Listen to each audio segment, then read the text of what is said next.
Hello everyone and welcome back to my YouTube channel. So today's video is literally the most highly requested video I ever get requested, and that is my study tips video. This is now the third video of the study tips videos. So if you have not seen the first two, I recommend you watch them because I watched them over to make sure I didn't repeat the same tips, just so it'd be the most effective for you guys. This is Chantelle coming in at the beginning of the video to tell you guys that this video is actually part 1 of 2. So I tried to film all of this for one video, but I got into so much detail and I hate posting super long videos, so I think it'd be best to split it into 2 parts. I'm gonna do part 1 now, and we're gonna look at all the Englishes: English Extension 1, English Extension 2, and then the second one will be legal studies, business studies, and mathematics. So that's how we're gonna structure it, so I hope that's okay with you guys. But yeah, subscribe so you can see part 2. So anyway, let's just get straight into the video because I always talk too much in the intros, and also I'm so exhausted. I did not sleep well last night. The past week I've not been sleeping. I found out I have tonsillitis, and I was hanging out with my friend and I was telling her, like, I felt really sick that day, but I didn't want to cancel on her because I'm a trooper. I'm kidding. But I was hanging out with my friend and I was like to her, oh my gosh, I'm so weak, I can't swallow, my throat hurts, I'm coughing, I feel like I've got a runny nose, I feel tired. And then she was like, maybe you have tonsillitis. And this friend, she knows, I tell her all the time, but she's low-key dramatic. So when she tells me something, I'm just like, no. And then she made me open my mouth and she looked at my tonsils and she was like, oh! And I was like, no, I didn't believe me. And so she took a photo of my tonsils and I was like, and then I realized I had tonsillitis, guys, and I was so sad about it because who wants tonsillitis? And then I went to the doctor. I was literally in his office for a solid 2 minutes max, and I sat down and I was like, this was a new doctor I've never been to before. And he was like, what's up? And I was like, I think I have tonsillitis. And he literally was like to me, open your mouth. And I opened my mouth and he was like, yeah. Okay, well, give me the medication, and left. And I was like, dude, what do I do? How long will I have it for? How did I get it? What's the prescription? What even am I buying the medication? Like, what medication is this? What does it do, you know? And none of that, just in there, out there, out of 2 minutes. And I was like, wow, okay, this man is fast. If ever there were an effective fast doctor, it would be him. If you guys just need a prescription for something, just go to this doctor, because honestly, he doesn't want to talk to you, he just wants to give you a prescription and get you out of there. So that's the thing. That's the tea there. Anyway, no one cares about my life story with my tonsillitis. And I honestly brought up my tonsillitis so many times last week because, like, I tried to get out of work. I was like, dude, I have tonsillitis. Like, guys, I can't work, but they're so understaffed, so I had to work. I think it's definitely cleared up now. Oh my god, my tonsils are clear as day. Honestly, I check them every hour because it just grossed me out. It was really mild. I don't want you guys to think I'm gross. It was really mild tonsillitis, okay? But it was there, and so I was just not happy about it all around. So the fact that I got rid of it really fast, because as I said, really mild, okay? I still am not at my peak, and my ball is in 2 days, and I just want to be at my peak. I'm like, can you overdose on antibiotics? I don't know, because I want to take like 7 a day.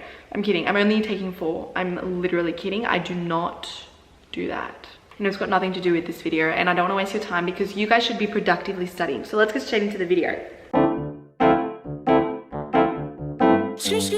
First and foremost, I just wanted to say congratulations to everyone who just finished school. Like, that is the best feeling ever. This is the reason I was not sure if I wanted to post this video now or until after the HSC, because I don't want anyone to watch this video and think I'm trying to stress people out. I'm posting it so close towards HSC. That is not my intention at all. This video is more so for the kids who are just now starting the HSC, and to like give them the tips that I kind of wish I knew when I was starting. But I did just want to say, have confidence in knowing that you know everything by now. You've been studying the content for over a year now, so you know it. It's in your long-term memory. Even I now, if I hear a topic of business studies, the knowledge just comes flooding back, and I've been out of school for 2 years. So you just need to remain calm, know that you know everything that there is to know, and just try and feel confident in yourself and in the knowledge that you already have. Also, the second thing I wanted to talk about was coming out of school and looking back on the HSC period now that I'm out of school. And I think it's important to know that there are so many avenues to getting where you want to get to. I know now, coming out of it and experiencing more life, I guess, that there is so many more important things than studying and getting a high ATAR or getting high marks. And if you want to go to university and you want to get high marks, that's amazing and good for you, and you should put all the effort into that because that's something that you want to do. And I think that we should all work hard towards things that we want to do, but try not to let the stress get to you, because I mean, I'm a hypocrite Do as I say, not as I do. Thank you. Say in this moment you think that you really want to get into a certain degree and you perform a little less well than you expected or you anticipated or you had hoped. So what? What does that mean? Okay, you might not get into the chosen course that you want to get into, but perhaps if you had gotten into that course, you would have found out that you don't even like that course. I don't know. I think that we need to trust that there's a plan for all of us and that what we're meant to do, we will do. Know that what's meant to happen for you and what your life path is will happen. I know as cheesy as that sounds, but I honestly believe it with all my heart and soul. I just think everything happens for a reason. In that moment, it's a learning experience for you, and that's all that matters. As long as you learn and grow from an experience, it doesn't matter how the experience pans out. So that's my words of wisdom for this morning. And I did a group interview the other week for an internship, and there are so many different kids there with so many different degrees from different universities with different WAMs. And at the end of the day, when we went into those interviews, it was a blind interview, so they hadn't even seen our resume. So it didn't even matter what grades we had, what our ATAR was, what our WAM was. It was all about the way in which we interacted. So I think that's also another important thing to note. Oh my gosh, I've been talking for 10 minutes. I hate myself. Guys, I always talk too much. It's actually insane. I went to a dinner with my friends on Saturday night. Oh my gosh. So yeah, I went to this dinner on Saturday night, and guys, as I said, I had tonsillitis and I tried to call out of work, but my boss was really understaffed, my manager, whatever you want to call him. He's like not really my manager, but we'll just say he's my manager. He was like to me, we're understaffed, you don't have a choice. And I was like, well, okay, I did have a choice, but I just feel really bad because you know when they're so understaffed that it's like you feel obliged, like the literal existence of this cafe relies on me, you know, even though it doesn't. Anyway, so I went out that night for my friend's birthday, and as I said, I was actually sick, like I wasn't lying. Anyway, and so he follows me on Instagram, and I was like, I just know he's gonna see my story and he's gonna think I'm lying because I'm going out tonight. So he's gonna think I want to take tomorrow off because I'm going out tonight, but I really want to take tomorrow off because I'm actually sick with tonsillitis. Anyway, so I hid him from my story, and everyone else I work with, oh, it was a whole ordeal. And then the next day I get to work and he was laughing at me and he was like, how was last night? How was El Camino Cantina? I was like, what? I didn't go to El Camino, what? And then he starts laughing and he's like, I follow your friend on Instagram, Chantelle. I saw you at El Camino. And I was like, I forgot to tell her to hide him. Where are we going with that? No idea. I don't know where that story came from, but it's ending. I'm sorry guys. I just want you guys know when I haven't spoken to you in a long time, I just feel the need to catch you up. The first thing I wanted to talk about is something that I think is really important to remember, and I used to freak out about this as well. Try not to compare yourself to other people, right? It's so hard because everyone at school is talking about how much study they've done or how much lack of study they've done, and everything just kind of gets into your head and it stresses you out. So I think it's really important to just not compare to anyone else and just focus on yourself, because at the end of the day, everyone has different study patterns, different expectations. So what you might think is a lot of study, someone else might think is not a lot of study. You know what, even now at uni, I know I used to talk to my friends about study in school, but now at uni I talk to no one about study, and it is just a weight lifted off my shoulders because it means you can just focus on what you want to do and remember your goals and not have anyone pressure that and anyone influence that. I remember there was this one instance where I came home from school, I was so tired and I did no study. All I did was watch YouTube all night long. And then the next day I went to school and I was like, I feel kind of guilty about that. And this friend was getting in my ear about how much study she did. And I was like, dang it, I felt kind of guilty. I felt even more guilty, to be honest. Anyway, and then I hung out with this friend one day to study with her. At that period before trials, I was waking up at 8, studying from 9 AM to 11:30 PM and having like 2 breaks with 15 minutes each. And then I studied with this friend. And that day I did like half a paper and she was like, we've been studying for an hour. We deserve a break. And then I was like, oh, do we? Oh, okay. Yeah, we deserve a break. I was there all day long. In total, I just did 1 paper. You know how much more I would have done if I were on my own? And that friend was like, wow, we did so much work today. So the point of that story is that friend was at school talking about how much work they had done. I was at school talking about feeling guilty about not doing as much work, yet our expectations and the amount of study we had actually done had been very different. So you cannot compare because it's just gonna stress you out unnecessarily and you just don't need that kind of pressure. I wanna give you a little bit of insight into my own experience closer to the HSC because, oh, I don't know, maybe you're not feeling this way, but I felt so burnt out. I was going insane at home. I was so sick of studying the same content over and over. I felt like I knew everything there was to possibly know. I did so much practice. I did all the HSC past papers, all the trial past papers I could possibly find. I contacted external teachers for other past papers. It was insane. I did a lot of practice. So by this point, I was absolutely so sick of it. I was just going out of my mind, and I was not studying the same amount as I had been during trials. So as I said in trials, I was waking up 8 a.m. I would go to the gym with my sister. I would come home at 9 o'clock, study all day. I would have a break at lunchtime where I'd watch one 10 or 15-minute YouTube video. I felt really guilty in that moment. And then I would study all night until dinner. I would have another break at dinner where I'd eat, watch another video, felt guilty, or sat with my family, I don't know. And then I would study until 11:30 or sometimes midnight. It was hectic. I did that every single day for the entire holidays, and I don't know how I had that motivation looking back now, because I could definitely not study that much now. But when it came to trials, I did not have the energy to do that, and I felt very guilty. I kept comparing my studying experience to my studying experience back then, and I felt like I wasn't doing enough. I was kicking myself. I was like, you need to be doing more work. And it was driving me insane because I had such high expectations, because I was comparing the way I was studying then to the way I was studying previously. But now looking back, I realized the reason I couldn't study that much was because I didn't need to study that much. I had already learned all the content. I'd already done as many past papers as possible. It was just about revising now to really make sure I knew everything, but I already did. So I think it's just important to remember that where you are now is different to where you were at the beginning of the year or during trials. So just cut yourself some slack. Yeah, looking back on that now, it's so obvious to me why, but in the moment I was so crazy, I was so stressed out. I'm gonna start off with English Advanced and English Extension, and I'm gonna kind of combine them because I think for studying for English, whether that be standard, advanced, or extension, is basically the same thing. It sucks, it's necessary, I know. I hate that for people who hate English, but personally I loved English, so I was kind of lucky in that regard. Obviously you have a different module each semester. So you have the area of study, you have module A, module B, module C, right? I can't really remember what each of them are off the top of my head, I'm sorry, but it's fine because the way that you study for all of them is the same, so relax, okay? Cut me some slack. I think we'll start with area of study. My area of study was discovery. Discovery has 3 components: short answer questions, creative, and an essay. Now, for me personally, creative writing was never my favorite and nor my strength in comparison to essay writing. So I memorized a story for discovery. I personally believe you can literally mend a story to any stimulus that you get, and I remember one year homegirl wrote her story on the spot, and the photo was stairs, and I used these stairs in my story as like a metaphor for my character who was suffering from a mental illness. When he was mentally at the top of the stairs, he was, you know, on a high. When he was at the low of the stairs, he was on a low, whatever. You get the point, you get the gist, you get the memo. I remember I got a really bad mark for that story, and I was like, dude, why did I get a bad mark? I thought it was creative genius. I used a stimulus. When the teachers were delivering their notes for marking, they were talking about how this one particular story did an amazing job because it hardly used the stairs.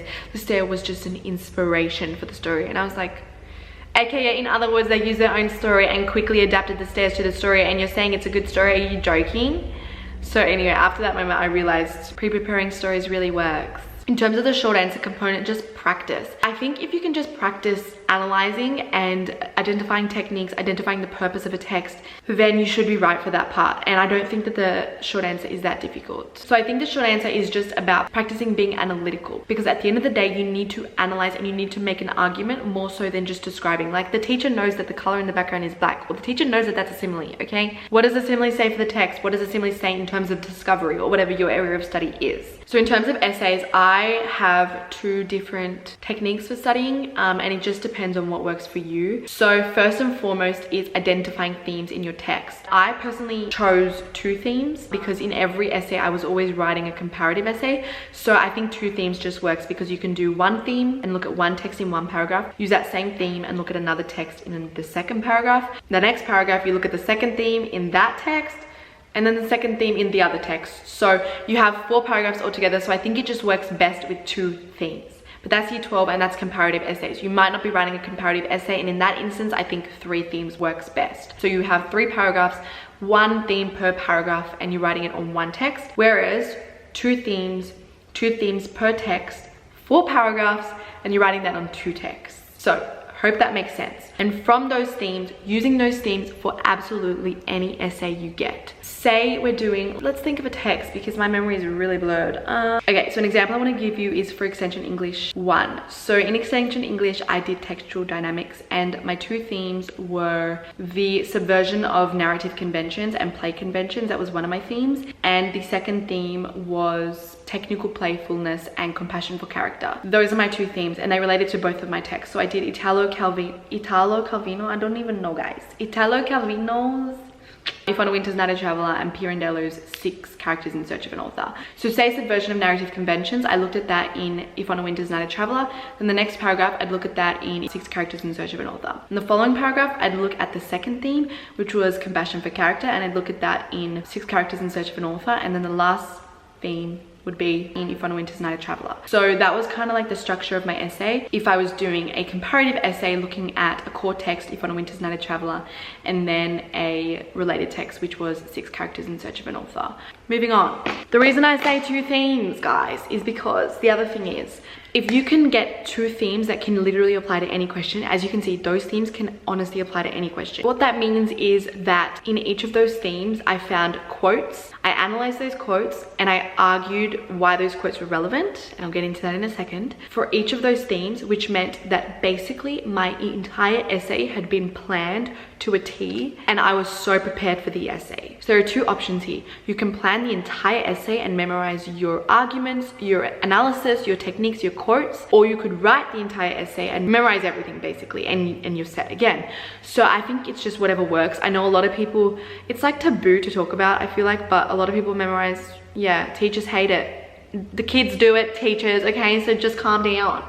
No, but a lot of kids memorize, and if that works for you, that works for you. A lot of kids also don't memorize, and that works for them. So whatever works for you, do that, but you just want to make sure you've planned everything. I remember when I first began Year 12, Chantelle had more time on her hands than when she got into it, and she would plan quotes, techniques, effects, analysis for 5 or 6 themes. And then I got to a point where I was like, hold up, I never even use these ever for preparation for my exam, so why am I wasting my time when I know I'm only going to be using 2 themes? Because even when I prepped for 5 or 6, I would always go back to those 2 themes that I loved the most. So I thought, okay, I'm going to plan 2 themes perfectly, make sure I know those themes perfectly well, and then I'm set. Make sure that that essay before you memorize it, or make sure that those quotes and analysis before you memorize them are perfect. No point in writing an essay and those quotes not reflecting your theme, or those quotes not reflecting your argument. And always link your theme back to the overall study. So whether that be module B, and whether that be critical study of text, whether that be people and politics, link all of your ideas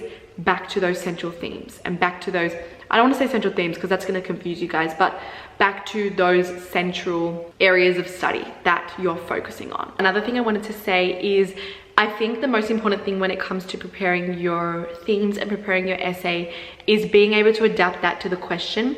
That is the biggest thing. Answer the question and infiltrate that question as much as possible in my introduction, in my argument, in my themes, in my essay, in my conclusion, everywhere. English Extension 2, I don't even know where to begin with this because in the moment, this subject killed me, literally killed me. Like, there was so much work to it, and I don't even know how I survived it because my teacher at the time, she drove me insane. So I always knew I wanted to write an essay, so I did the critical response choice. Thinking of an idea is like insanely difficult because you have to get it approved, you have to like it, you're going to be writing 6,000 words on it. Like, you want to make sure that it is, you know what I mean? I think another part that's really difficult is being consistent. You cannot leave an assignment like that to the last minute. All I did was I chose a theme, I chose my texts, and then I just analyzed those texts all year long, wrote part of the essay as I kind of went, and then went back and edited it, wrote more parts, went back, edited that, wrote more parts.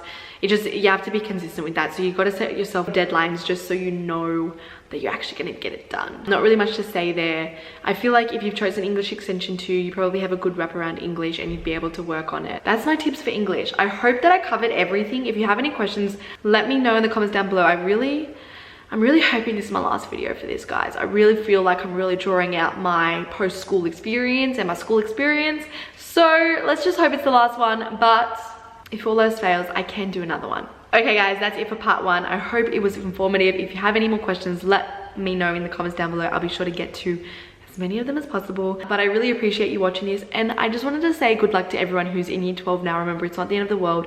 If you're in close to the HSC, you have come so far, and you're so close now, and it is literally the best experience ever when you finish and you've got like 4 months to do absolutely nothing if you're going to uni, you've got that break. But yeah, so just be so proud of yourself that you've come this far, and just have confidence that you know everything. There's nothing to stress about. So yeah, those are my tips so far in this part. But if you want to see part 2, that'll be out the day after this goes out. I'll see you guys very soon with another video. Bye.